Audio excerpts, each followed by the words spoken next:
ಒಂದು ಕಾಣಿಕೆಯನ್ನ ಶಬೀರ್ ಬ್ರಿಗೇಡ್ ಅಧ್ಯಕ್ಷರು ಅವರು ಮಾನ್ಯ ಮುಖ್ಯಮಂತ್ರಿಗಳಿಗೆ ಹಸ್ತಾಂತರ ಮಾಡಬೇಕು ಅಂತ ಕೇಳಿಕೊಳ್ತೇನೆ.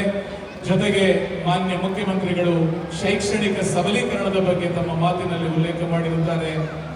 BCC Paris central committee Bengaluru ಇವರು ತಮ್ಮ ಮುಂದಿನ ಕಾರ್ಯಕ್ರಮಗಳಲ್ಲಿ ಸಮುದಾಯದ ಶೈಕ್ಷಣಿಕ ಸಬಲೀಕರಣವನ್ನು ಒಂದು ಪ್ರದೀರ್ಘವಾದ ಉದ್ದೇಶವಾಗಿಟ್ಟುಕೊಂಡು ಯೋಜನೆಯನ್ನು ರೂಪಿಸಿದ್ದಾರೆ. ಆ ಬೃಹತ್ ಯೋಜನೆಯ ಒಂದು ಸಾಂಕೇತಿಕ ವಿದ್ಯಾರ್ಥಿ ವೇತನ ವಿತರಣಾ ಕಾರ್ಯಕ್ರಮ ಇಬ್ಬರು ವಿದ್ಯಾರ್ಥಿನಿಯರಿಗೆ ಮಾನ್ಯ ಮುಖ್ಯಮಂತ್ರಿಗಳ ಕೈಯಿಂದಲೇ ಕೊಡಬೇಕು ಮತ್ತು ಪಡೆದುಕೊಳ್ಳಬೇಕೆಂಬುದು ನಮ್ಮ ಅಪೇಕ್ಷೆ. ಆ ಇಬ್ಬರು ವಿದ್ಯಾರ್ಥಿನಿಯರನ್ನು ನಾನು ವೇದಿಕೆಗೆ ಆಹ್ವಾನಿಸ್ತಾ ಇದ್ದೇನೆ. ಮೊಹಮ್ಮದ್ ನಿಶ್ವಾನ್ ಮತ್ತು ಖದೀಜತ್ ಜಾಯಿದಾ ಉನ್ನತ ಶಿಕ್ಷಣವನ್ನು ಪಡೆಯುವಂತ ಇಬ್ಬರು ವಿದ್ಯಾರ್ಥಿಗಳು. ಮೊಹಮ್ಮದ್ ನಿಶ್ವಾನ್ ಮತ್ತು ಖದೀಜತ್ ಜಾಯಿದಾ ಈ ಇಬ್ಬರು ವಿದ್ಯಾರ್ಥಿಗಳಿಗೆ ಮಾನ್ಯ ಮುಖ್ಯಮಂತ್ರಿಗಳು ತಮ್ಮ ಅಮೃತ ಹಸ್ತದಿಂದ ಬಿಸಿಸಿ ಕೊಡಮಾಡುವ ವಿದ್ಯಾರ್ಥಿ ವೇತನದ ಪ್ರಮಾಣ ಪತ್ರವನ್ನ ಮಾನ್ಯ ಮುಖ್ಯಮಂತ್ರಿಗಳು ಹಸ್ತಾಂತರ ಮಾಡಿದ್ದಾರೆ. ಧನ್ಯವಾದಗಳು ಸರ್.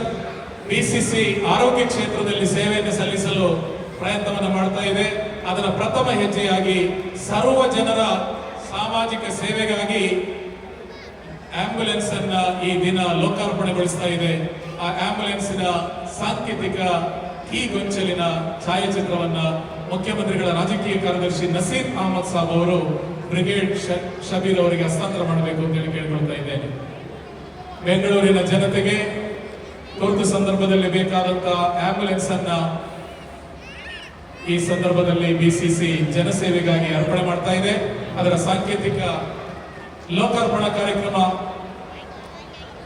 ಮಾನ್ಯ ಮುಖ್ಯಮಂತ್ರಿಗಳು ಹಾಗೂ ಸಭಾಧ್ಯಕ್ಷರ ಹಾಗೂ ರಾಜಕೀಯ ಕಾರ್ಯದರ್ಶಿಯಾದಂತಹ ನಸೀರ್ ಅಹಮದ್ ಅವರ ಉಪಸ್ಥಿತಿಯಲ್ಲಿ.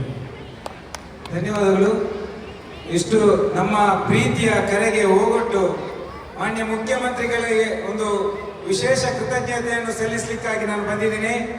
ದಕ್ಷಿಣ ಕನ್ನಡ ಹಾಗೂ ಉಡುಪಿ ಜಿಲ್ಲೆಯ ಜನ ಹಾಗೂ ಕರಾವಳಿ ಭಾಗದ ಜನ ಸಿದ್ದರಾಮಯ್ಯ ಅವರಿಗೆ ವಿಶೇಷ ಪ್ರೀತಿ ಯಾಕೆ ಕೊಡ್ತಾ ಇದ್ದಾರೆ ಅಂತ ಹೇಳಿದ್ರೆ, ಈ ಬಾರಿಯ ಸರ್ಕಾರದಲ್ಲಿ ಅವರು ಬದುಕುವ ಗ್ಯಾರಂಟಿಯನ್ನು SP ಹಾಗೂ ಕಮಿಷನರ್ ಅವರನ್ನು ಬದಲಾಯಿಸುವ ಮೂಲಕ ಸ್ಪಷ್ಟ ಖಡಕ್ ಸಂದೇಶವನ್ನು ಸಲ್ಲಿಸಿದ್ದಾರೆ.